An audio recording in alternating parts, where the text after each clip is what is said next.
Pardon. Alors, bonjour, Scott Campbell, un pasteur chrétien au Québec. Euh, je voulais vraiment filmer la suite à ma dernière vidéo parce que je suis dans une série sur l'importance de l'ensemble de l'homme et la femme et comment cet ensemble reflète le Dieu trinitaire et comment nous pourrions mettre en pratique cet ensemble, même dans ce monde déchu.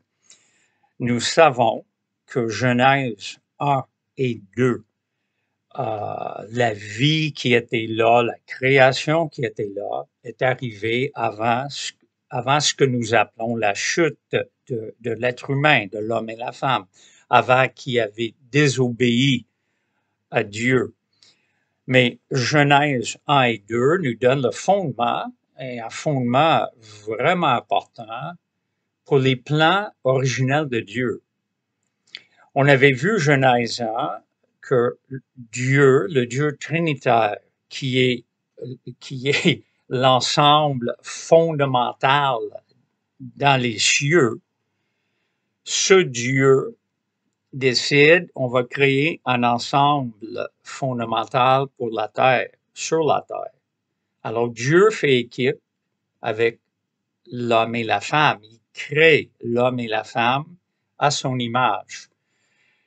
Et alors, il leur donne aussi deux mandats pour vivre sur cette terre. Premier mandat, Genèse 1, reproduisez l'image de Dieu sur la terre. Alors, l'homme et la femme, en procréant des enfants, est exposé de vraiment manifester et reproduire l'image de Dieu lui-même sur cette terre. C'était ça notre appel originel. Et deuxièmement, on était appelé à gouverner la terre, ensemble, l'homme et la femme, à tout niveau, gouverner la vie terrestre et évidemment emmener une vie qui manifeste encore l'identité de Dieu, le caractère de Dieu. Alors, une vie sur la terre remplie d'amour, de compassion, d'humilité. Alors, on arrive à Genèse 2, et ça c'est maintenant le deuxième enseignement que j'ai donné à l'Église. Genèse 2 nous donne vraiment les détails de la création de l'homme et la femme.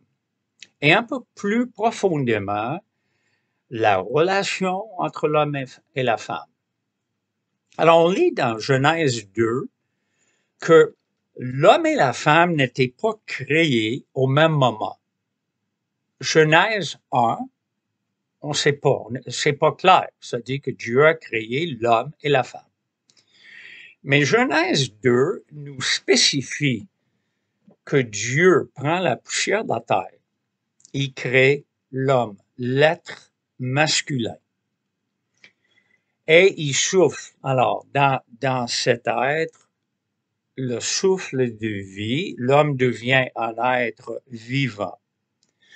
Et tout de suite, il prend cet être masculin et il place dans un jardin pour travailler, pour gérer le jardin, cultiver le jardin, prendre soin et aussi protéger le jardin.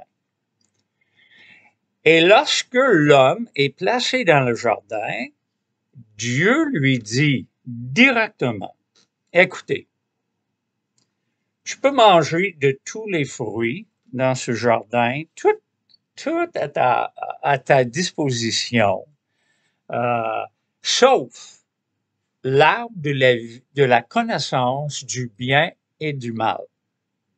Alors l'homme avait seulement une seule restriction. Et Dieu lui confie l'arbitre libre. Il lui confie la responsabilité de choisir. Il lui confie la responsabilité d'obéir au mandat de Dieu ou désobéir à ce mandat. Puis on arrive, alors l'homme est au travail, il travaille fort, et on arrive au point où on découvre que Dieu dit, c'est pas bon. Une chose dans tout cela n'est pas bon. Qu'est-ce qui n'est pas bon? Il dit, l'homme est seul. Excuse-moi, mais jusqu'à un certain point, cette affirmation est ridicule. Qu'est-ce que Dieu veut dire, l'homme est seul? L'homme a été créé à l'image de Dieu trinitaire, il entend Dieu. Plus tard, on découvre que Dieu marche dans le jardin. L'homme est en relation avec Dieu, le Dieu souverain, le Dieu éternel. Comment se fait-il que Dieu lui-même dit, ben, il est seul? Il y a aussi tous les animaux. Hein? On sait combien les gens, on aime nos animaux domestiques. On dit, ah, il fait partie de la famille, mon chien, mon chat. Mais Dieu utilise le mot seul d'une façon particulière. Il est seul parce que, on découvre plus tard, Adam, l'homme, n'a pas de partenaire, n'a pas de vis-à-vis, n'a pas de coéquipier ou coéquipière, vraiment comme lui, fait en chair et en os, fait. Alors Dieu constate et il dit, je vais lui faire une aide qui correspond entièrement à ce qu'il est Adam. Très, très important ce verset.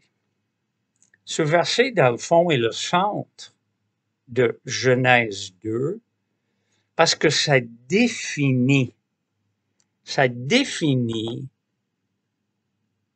qui est la femme, vraiment. Dans le passé, il y avait des temps où le mot aide, elle va être une aide pour Adam, était très, très mal compris. Aide était comme une petite assistante, une servante, avec l'homme qui prend toute la place, puis la femme le soutient, puis elle n'a pas, elle, grand attribut. Mais c'est faux. Genèse 2, 18 nous dit clairement que cette femme est l'égale à l'homme, est une égale, est un partenaire. Ézer, le mot Ézer, elle est un Ézer, est utilisé à peu près 20, 21, 22 fois dans l'Ancien Testament. Et la grande majorité des versets parlent de Dieu lui-même comme Ézer, comme aide, comme secours pour nous, les êtres humains. Beaucoup de versets disent, Seigneur, tu es mon aide, tu es mon appui, tu es mon secours. Les traductions varient. Alors, ce qu'on découvre, non seulement le mot parle d'une aide forte, d'une aide présente, mais qui correspond entièrement à l'homme. Ce mot correspond, qui fit avec l'homme, qui cadre avec l'homme, qui peut être partenaire avec l'homme. Alors, ce qu'on découvre, et c'est pas surprenant, Dieu ne fait pas de cette femme une petite bonne servante. Non, il fait d'elle un vis-à-vis qui correspond parfaitement, qui cadre parfaitement.